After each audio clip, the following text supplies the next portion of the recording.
kunielekeza ile swala la barua limeenda vipi? Yaani kwanza kabisa brother. Sikuambia sio kwa sababu sio tuseme kwamba nilikudharau.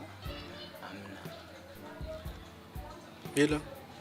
Yaani kiufupi mimi nilipeleka barua kwa kina Sinaelewa. Lakini hao mimi taarifa sikumpa kupeleka barua nyumbani kwake na wala sikumtongoza. Sinaelewa. Lakini sasa kilichonifanya mimi nipeleke barua nyumbani kwao ni kwa sababu nampenda sana. Unanielewa? Hebu kwanza. Kuna kitu sijakielewa.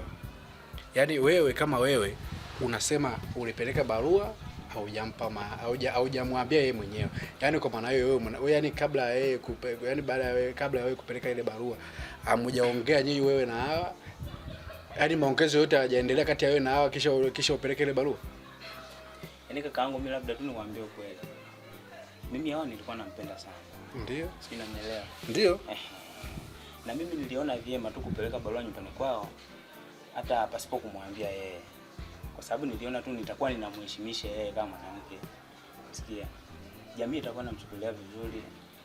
Ikionekana ameletewa barua nyumbani kwao, anataka kuposwa, niliona ni vyema tu.